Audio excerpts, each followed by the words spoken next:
Good afternoon, everybody. My name is Jay. This is Aussie Backyard Harvest. We are a small family channel in southeast Queensland, Australia.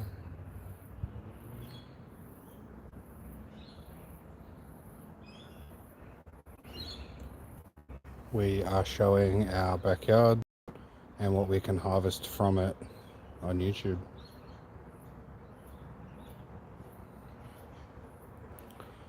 The start at the moment is this this garden along our back fence.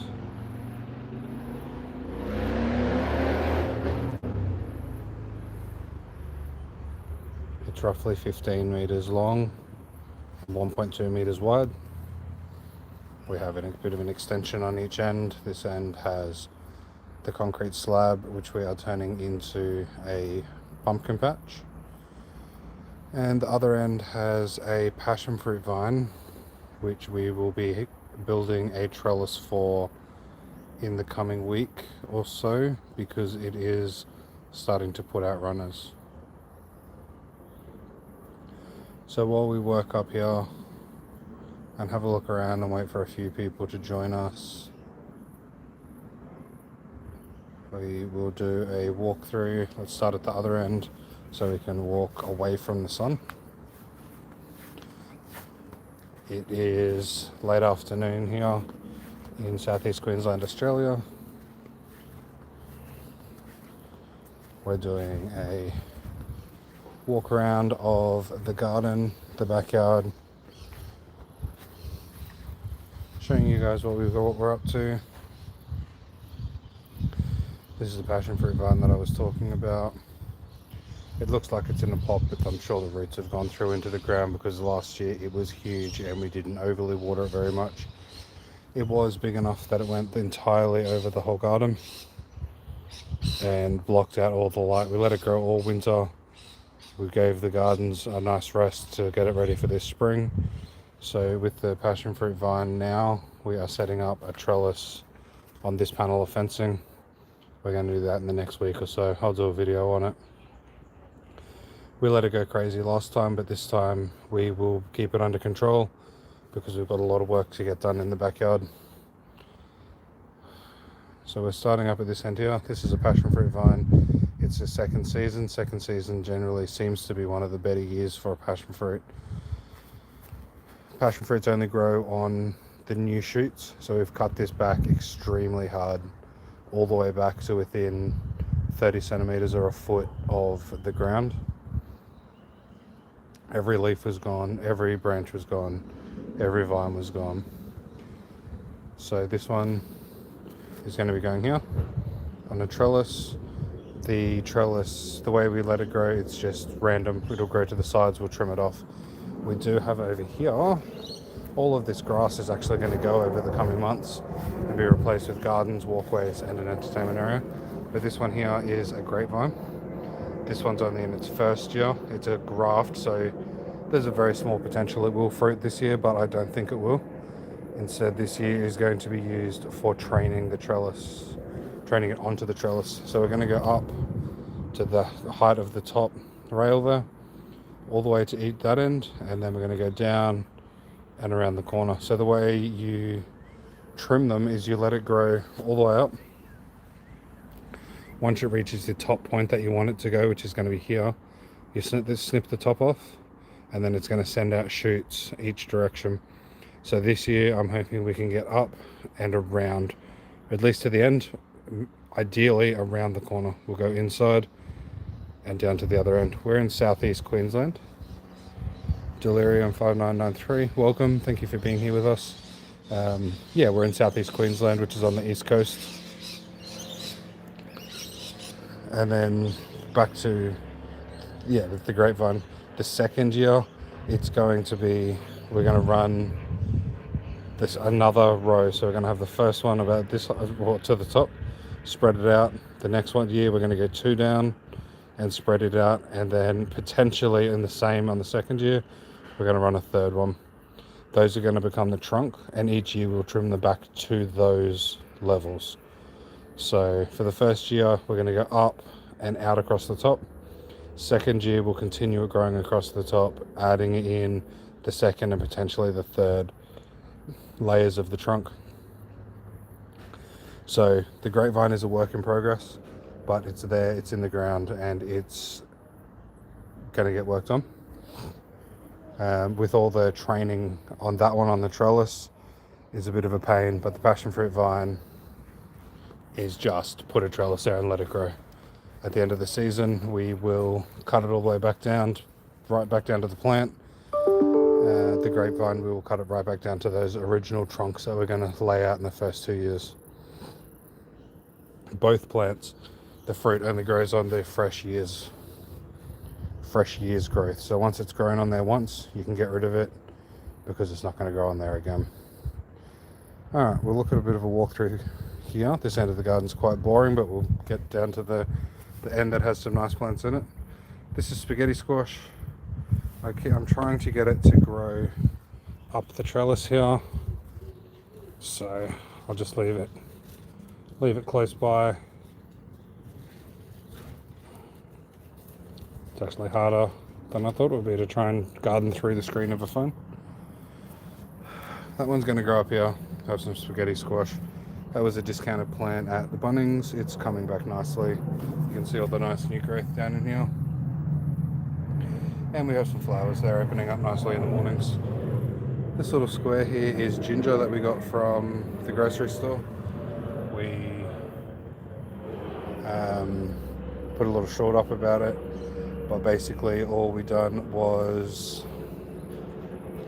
soak it for 24 hours to remove any growth inhibitors that were put on there, then soaked it half covered for another day to get it hydrated. Then we've buried it just under the surface of the soil, given it a really good coating of mulch, and then a really good water in. So it may take a few weeks, maybe up to a couple of months before the shoots will come through, which is why I've marked it off there with some sticks and some string. This whole section of the garden has been empty since we've redone the garden, but these are the seedlings that are going to take up most of this spot. Some of them are going to other places as well, and some of them won't even be in these gardens. Like at the back there, there's sage and lavender. They're not going to go in the garden because they're not food. But then we have purple carrots, white carrots. Most of the things are sprouting, so there's still a few more weeks that they'll be in these seedling trays. We can move them around, get them out of the hot weather, get them out of the extreme weather events that are happening. We've actually gone pretty crazy with weather here the last few days. So today is nice and sunny. No clouds, as you can see. Yesterday was raining consistently all day. There was no break at all in the rain. Excuse me. The day before that was mid 40 degree temperatures, which is really hot for spring. That's in Celsius. So we can move the seedlings around, get them into the shade, get extra water on them, take them out of the rain if it's too heavy.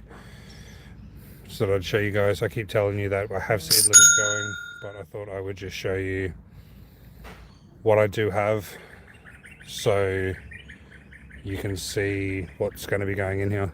So we'll go through the plants. We have purple and white carrots. They're going to be planted in a separate section of the garden further down. We have sage and lavender. They're just some flowers to go out into one of our front gardens.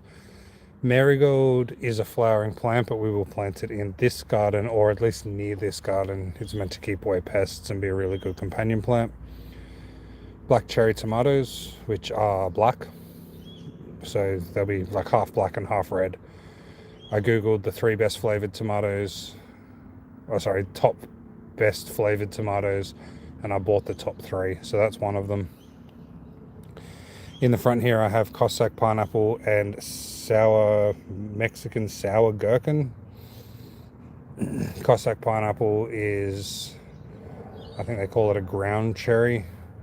It's like a bit of a ground covering plant that has a fruit that falls off. You pick it up and it has a husk that you remove from it. and then you eat it like that. The sour gherkin is a little cucumber. It looks like a watermelon, but tiny. I actually didn't even think they were a real plant for a little while. I thought it was AI, but supposedly they're real and we are growing them, so we'll find out soon enough. At the back we have Australian lettuce. It's meant to be able to handle the heat a little bit better, so we're planting some of that. I still don't think we're going to have it for too long, but if we can get some leafy greens in the heat, I'd really like that. Beetroot, it will grow here really well through summer and we eat a lot of it, so we just continuously plant beetroot. At the front we have Egyptian spinach, which is the leafy green that I'm going to try this summer to get growing.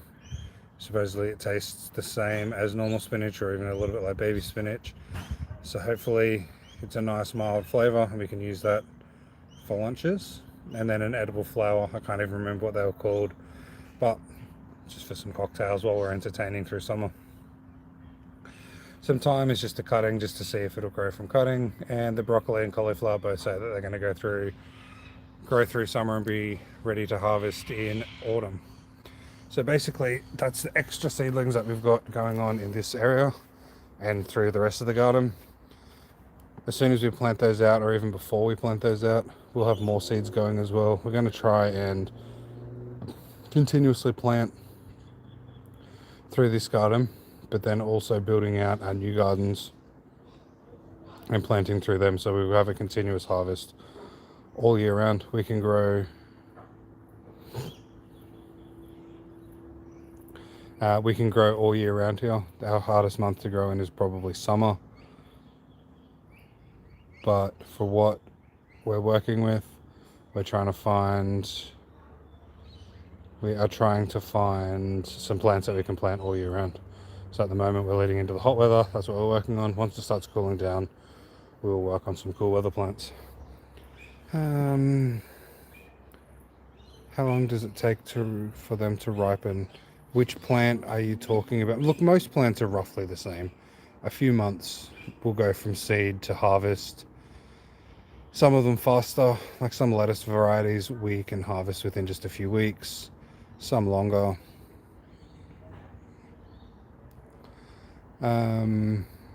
But generally a couple of months will be able to get you food from most plants that aren't a fruit tree. Rohit girl, welcome. We are in southeast Queensland, Australia. It's on the east coast. It is currently spring, heading into summer. We do have a really nice place here. We're back under the bush. And this is our backyard. We're from Australia. This is king purple beans. They are growing really well. They've actually grown up through the top. Once the leaves start growing up and the beans come on, they will fold over and we'll pick the beans through the roof. We'll get into the composting shortly. We'll actually go down. There's a composting bin there, and there is another one behind it, and we also do in-ground composting. The king beans are purple. You can eat them raw. There's lots of little flowers coming through. They've got a purple flower, which we have bees, and bees like purple and blue for some reason, so they do like this plant. But there is lots and lots of flower buds. They're only just starting to come through. See if I can find any. There's some plants, some leaves. Right there in the middle of the screen is probably our first bean. But over the coming weeks, we're going to have hundreds and hundreds of beans. We will pop them, pick them young, which will promote more growth, which we will get a huge harvest. I think I planted 6 plants. So that's 6 bean plants climbing up there. This section here is almost empty. That is a capsicum plant, which is quite small, so we'll leave a bit of room around that one. That's a long, sweet yellow, is what it's called. I weren't very creative with the name. The picture of it shows it. It's long and it's yellow, and I'm guessing it's going to be sweet. Some of the seedlings that are over there are also going to take up this area. There are lemon plants There are onion plants here. They're not growing as well as the other onions that we've got, so I'll leave them grow, but I will also plant pretty close to them, so it won't worry to me. I won't be too worried if they get outcompeted by another plant. You see some little seedlings that I've been pulling out here. They're actually passion fruit seedlings. As I said earlier, we had a passion fruit vine that completely covered the roof. So the passion fruits that came through, lots of birds were eating them, so some of them fell and went into the garden. They're starting to pop up as seedlings. They just pull out nice and easy. So pull them out, let the sun kill them off, and we don't have to worry about those. As we go in here, we have coriander plant. One really fascinating thing with coriander, or I think other places call it cilantro, is that's a standard leaf down here. That's what you eat. Very common in lots of Asian cooking. But once it's about to go to seed, which it is now, they're the normal leaves. But then as we come up high, you can see these leaves here. So they look completely different compared to the ones at the bottom. There's the standard ones. And then we come up to these ones here. They still taste the same. But these are the leaves that go up when it's going to seed. Another nice thing about it is the leaves are still nice when it's going to seed, and you can eat the seeds as well. So these here are the little flowers that are about to come out at the top. We'll collect some seeds for next year. This plant was really tasty. We'll eat a few of the seeds as well. It can be used as like a herb. Yeah, so that's coming to the end of its time. We're heating up here for it, but once it starts cooling down again, we will replant the seeds from that one. Beside it is tomato. We'll get back to that one in a second. We have some strawberry plants here. We've planted them late this year, so we will get a few small fruit from them. There's one there that's ripening up now, but realistically we're just going to use them, like over some of them for next year, get them a bit hardier, get some of the shoots that come off it. I can't actually remember what that's called now that I'm talking about it. Strawberry plants grow like a stem, it comes up, it has another little plant on the bottom of it, it falls down, hits the ground, roots, and then that's how you get a new plant. That one there is coriander, or if you're not from Australia, it's probably called cilantro. I was just replying to Eric's message there. So these are strawberry plants. We're going to use them over over summer. We're just going to get a couple of little bits of fruit, but basically just get them hardier for next growing season. A few more. One here, another one up here. I can't actually see this one when I am with my eyes. I have to use the camera to see if there's any weeds or anything, but it looks okay at the moment. The leaves are going red because the weather's not quite right for it. This is mint. If you're going to grow mint, make sure you grow it in a pot. If you don't, it will send runners out underground or under the mulch and pop up all over the garden and completely take over if you don't have it contained. So I'd always plant that one in a pot. We will come around. This one here is a bushing tomato. It said it didn't need any trellis or staking, but the amount of fruit that's on here, it's definitely going to need it. So I've popped in a tomato trellis, which just holds the branches up, gives it a hand. There's lots of little fruits. You can see them coming through. I feel like with the leaf, there's more flowers growing all over. I haven't done a lot of trimming. I've basically just trimmed it up so there's no leaves touching the ground. And I will trim any leaves that look like they're getting any type of disease or problems. But see if I can just move this camera. I'm on a bit of a gimbal here, so see if I can get another bit of an angle. In here there's a few bigger fruit. Come around that side, there's a really big one, which I'm expecting to start. Actually, it might already be starting to turn red, that one there. But packed with fruit. Sorry about that, we just dropped out because of the Wi-Fi, so I turned that one off. That was another tomato I I googled best flavored tomatoes, and that was one of the top 3. So that's another one. We have a seedling growing down the other end, and I haven't tried them, but they are all heirloom varieties. So if they're nice, we can collect seeds for next year's growing season. We'll keep going down here. We have, this is sort of a leafy green type area. The ones at the front here are rocket. They will grow through the summer. Behind it are lettuce, loose leaf lettuce, and they will not. This one here might actually be about to go to seed. It's growing up tall, where I generally you keep picking it from ground height. So to taste one of those leaves, you can tell because they go bitter.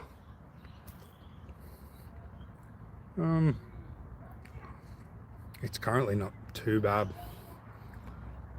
It's not one that I overly like the flavour of, so we probably won't collect the seeds from that one. But like that one, they're quite nice. So once they go to seed, we'll collect the seeds of them, dry them out, put them away for next year, or later in the year once it starts cooling. No, next year once it starts cooling down. But yeah, so these are all leafy greens. We're still picking from those, still eating those every day. We have another capsicum plant here which is really struggling with pests.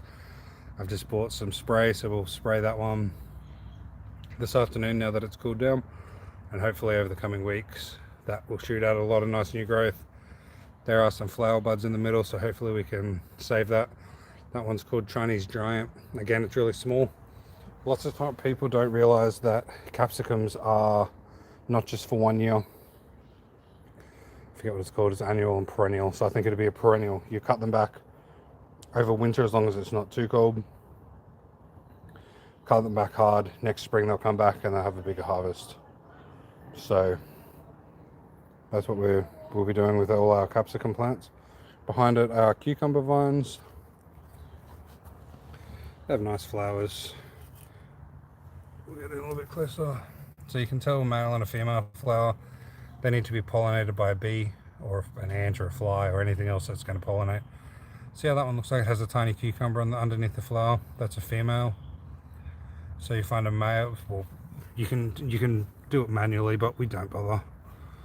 A male flower doesn't have the little cucumber at the bottom. The bee will go in there, collect stuff from that one. When it goes to the female flower, it will deposit some in there, and that will pollinate the plant, and it will grow the cucumber.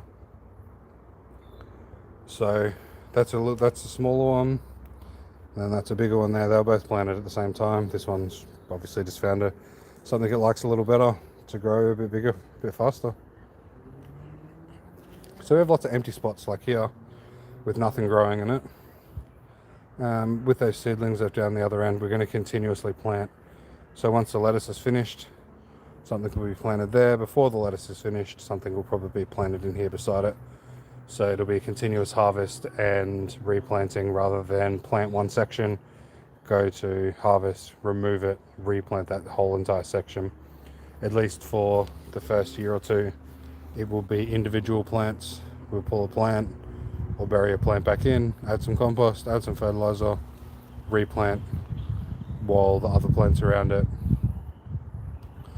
are still there growing. We'll always try and plant a different plant in the same spot each year, just so, or some plants we might plant 2 or 3 times in the one growing season, but we'll plant them in different spots just so other plants have a chance. We might use something different in the ground. If there's any pests that have got used to that plant in that area, they'll have a different plant that they hopefully won't like as much. So these ones here are onion plants. We planted them late in the season. They should almost be ready to harvest now, but you can see the bases are starting to fill out. So these will just get picked as young onions. You can use the leaves instead of shallots or scallions, depending where you're from. You can pick onions at any time. So there are small ones down in the bottom here. Basically we could pick them from now and use them like spring onions, which we will do, which will then give room for the other ones around it to grow bigger. So we'll plant a lot more onions next season. It's just that we didn't get the garden cleaned up until until the start of spring, which realistically they should have been growing by the start of spring. Some parsley here with some garlic chives growing up beside it. They've just, when I redid the garden, some of those roots stayed in that spot. I've dug them out and I've replanted it at the back. So they're, yeah, garlic chives can be a substitute for garlic, onion, or anything that you would use normal chives in. Some thyme in front of it. We'll keep that one trimmed down quite small. We don't use a lot of thyme, but I feel like it's something that you need to have in your garden. So again, so you see all the empty spaces around. These are going to get filled with seedlings or seeds. Basically all of this garden except for the except for the capsicums are going to be replanted throughout the year. One plant will finish, we'll take the harvest, we'll cut the plant down. Most plants will bury back into the ground, replant a different plant, continue the harvest. Keep moving down. This is a tomato plant, a different tomato plant again. So this is a third type of tomatoes that we have. They are on a trellis, which is called a lower and lean trellis. Once the tomato plant reaches the top, instead of it being too tall to work with or having to trim the top so it stops the growth, we just lower the ropes down. There's some spare rope there on the side. Lower the rope down and continue working. By the time that they're up there, we've started lowering it, the fruit at the bottom should be finished. We will trim the fruit and the leaves and it'll just be a stem that will just get a bow, like a lean in the stem, and that will continue working. We'll go that one should grow all through summer. It'll struggle a little bit in the heat. We'll keep the water up to it, and I'd say we'll probably won't finish this plant until autumn. So I think we'll probably get maybe 4 months of fruiting, hopefully. I haven't tried it before, but hopefully off that one plant. Have a zucchini plant in the middle.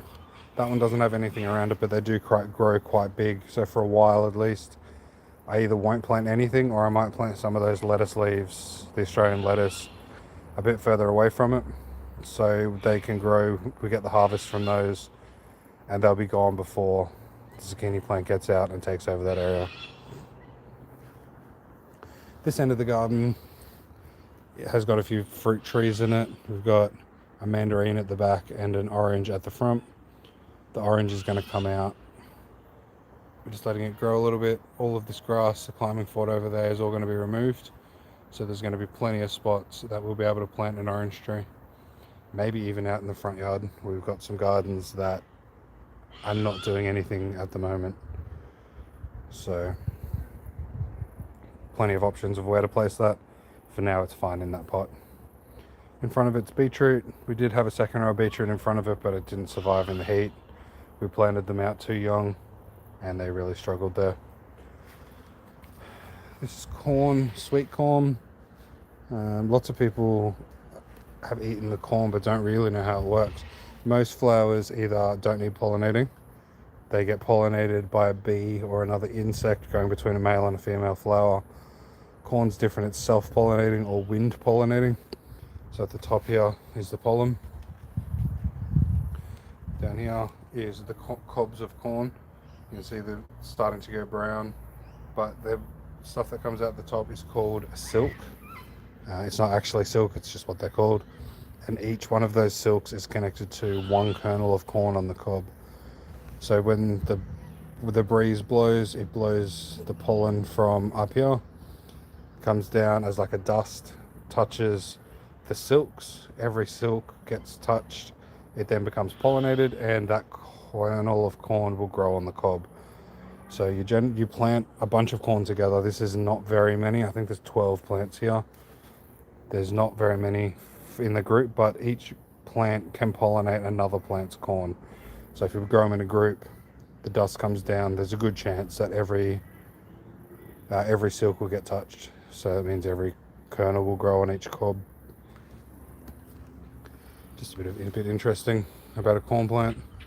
We all seem to eat it and know, but we don't really know too much about, well, science knows a lot about it, but as an individual eating corn, we don't really learn that.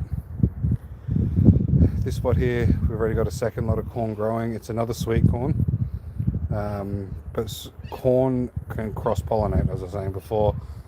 One piece of pollen from that plant can land on a piece of corn from that plant. So if you cross-pollinate corn, generally it doesn't come out as good as the original. So we've got some little shoots popping up now. Yeah, you can't really see them, they're only just coming through. But by the time that those are big enough and start having cobs of corn, these ones, they may still be growing, but they'll all be pollinated. So I'll snip off the pollen from the tops of these, and so they don't cross-pollinate with a different type of lemon, different type of corn, which is growing here. We'll then also plant corn in another spot. We'll plant corn every month until the start of autumn, maybe even partway through autumn. I think we can get about four lots of corn through the growing season. If we plant them a month apart, we'll have corn for months and months at a time. A bit further in, we have a lemon tree. Lots of lemons on this one. A couple of them are starting to ripen up, but the ones, they'd be, for such a little tree, there's lots of fruit on there. There's always little bits of other things planted around, like the bottom of this one there is parsley. In amongst the corn, we're probably going to plant some lettuce. Lots of people plant beans with their corn. We generally don't. We plant the beans on their own. They can grow up on a trellis. I just think it looks nicer than having the old dead corn plants with beans growing over them. But after that is pumpkin. This variety is called Australian Blue.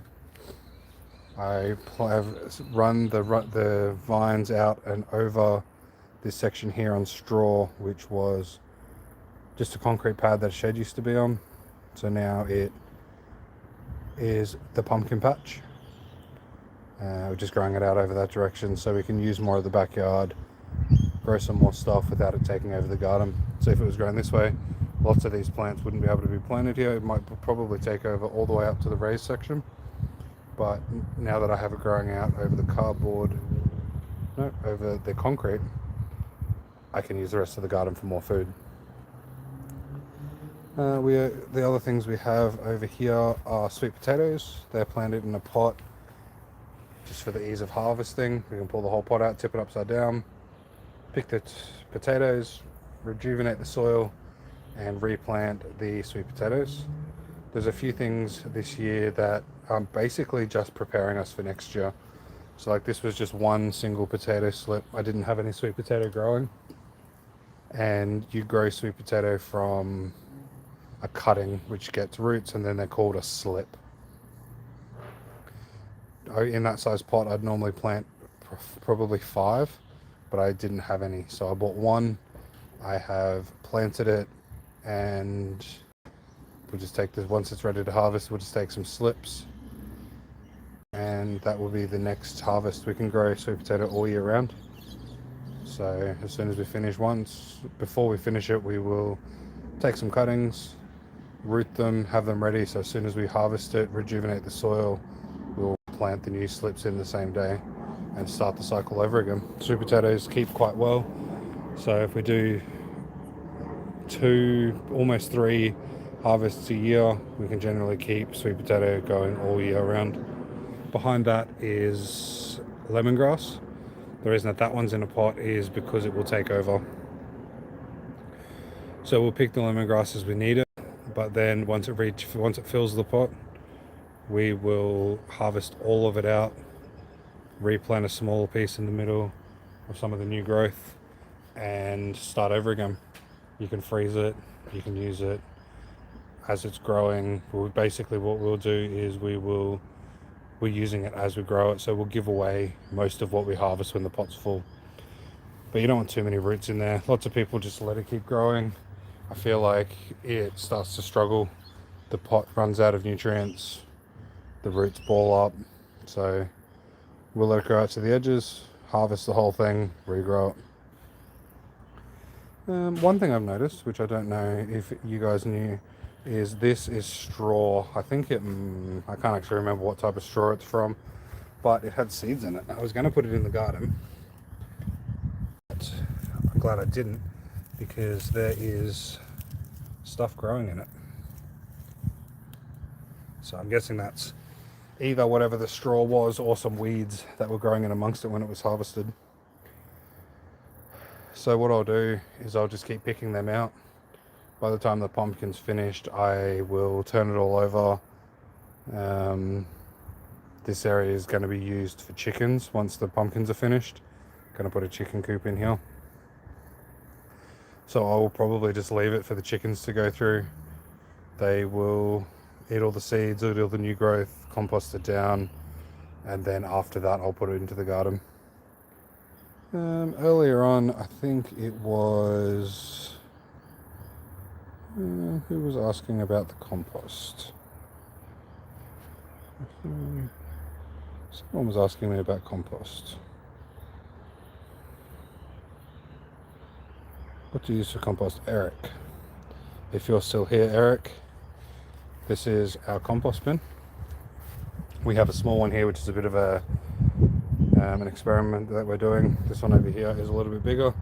And then we also, lots of our compost just gets buried straight into the garden. Somewhere that we're not going to plant for a month or so, a couple of months for it to break down. But we also have composting worms. So we compost in all the different ways. The composting worms we breed for fishing. They are African night crawlers and they're actually kept indoors because it's too hot here to keep them outside. The compost that's in this bin, the little one, is just stuff that's going to be easily composted. Lettuce leaves, kitchen scraps, nothing too woody. And the browns that we are using in there is predominantly cardboard. So that one is going to be completely free. What it is our local government does a rebate for composting or worm farms, and it was up to $50. This compost bin was $49, so we got the compost bin for completely free, and then everything that we're putting into it is completely free, so we will end up with completely free compost. There's a fair bit to know about compost if you're going to do it properly. These little bins aren't big enough to get hot enough to kill off the seeds. So if you're going to put weeds or something like that in there with seeds, they're still going to germinate. You need roughly 1 by 1 square meter, which would be, in your American measurements, say 3 foot by 3 foot square. I don't actually, so we would say 1 cubic meter. You guys would probably have 9, I don't know, 20 something foot cube, or I don't know. We'll just stick with 1 square meter. That bin over there is a little bigger. Still, it does get hot just because of the color and the fact that it's out in the weather. We have some more woody stems of plants and stuff in there, sort of just a long term. Put stuff in the compost and just forget about it. Eventually we'll come back to it and it's done. Hang on 1 second, guys. Yes. So, anything? Just looking at the garden? Okay. Just wondering what you're doing? Yeah, a couple of people. Just having a chat with my daughter. She's out here having a look through the garden. We're doing a drawing of the garden. Okay. So I'm trying to see. The whole family really enjoys the gardening. So,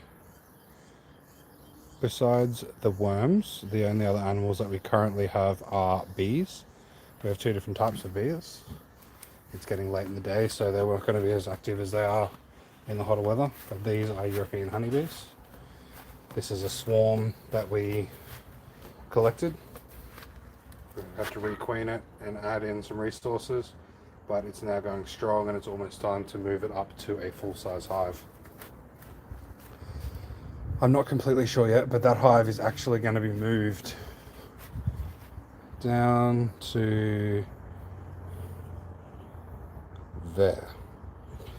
The thing is, that's going to be chickens at that point, and I don't really want to move it yet because it will then be on the corner of the grass, and when I'm working on the chicken coops I'll be really close. So I might leave it up there. I would have liked to have moved it while it was still in such a small hive. You can't really move bees, well, you can't move bees that far in one go. They'll forget where they're going, they'll all go back to the original spot, and they won't be able to find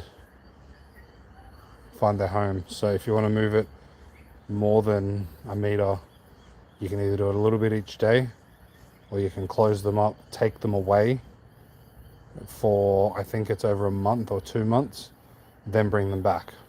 So if I wanted to move them to the other side of the yard, I would probably take them away for a couple of months and then bring them back. But seeing I'm only moving it down the fence line, I will just move it a little bit each day. They'll follow along and they'll know where to go. The other bees we have are Australian native bees. These are stingless bees. They do not make a lot of honey. By the look of it, they've actually gone to bed. They were out earlier today foraging. They put up a defense during the day around the entrance. The entrance is wax. I actually put it on the front. It was when I moved them from the bird breeding box that they were in to this hive here, which is called an oath hive. It's an Australian design for Australian bees. I just put that wax there, which was the entrance of their old hive, so they could get a familiar smell, so they could find their way back in. I'm probably going to open this hive up once more before we close it up for the next year.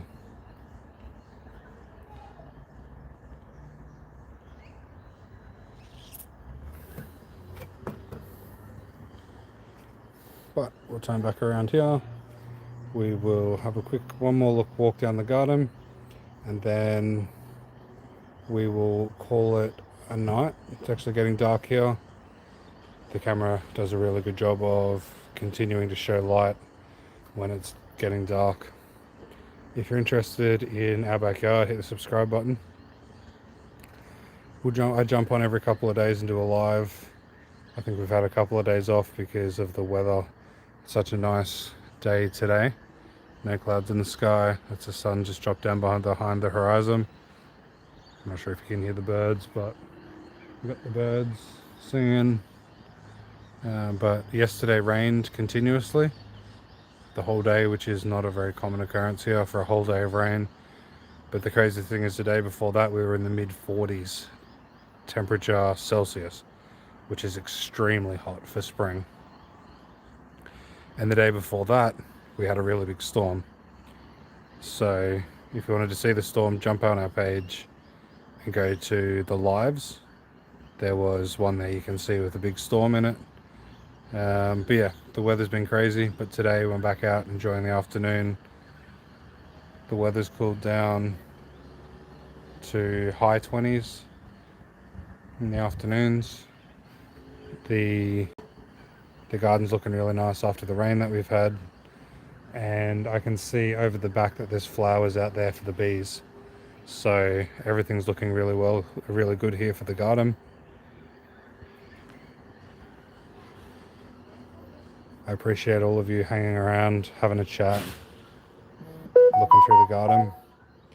If you are interested in seeing the rest of our garden, or the change of our backyard, the bees, or anything else that we're doing, hit the subscribe button. If you hit the like button on this video, I'd really appreciate that as well.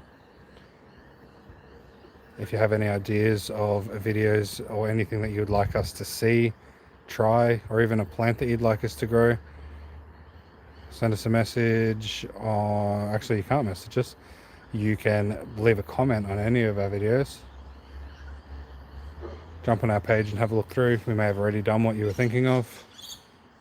If not, looking forward to having a chat with you guys again. And I really appreciate you being here. My name is Jay. The page is Aussie Backyard Harvest, and this is our garden. Have a great day.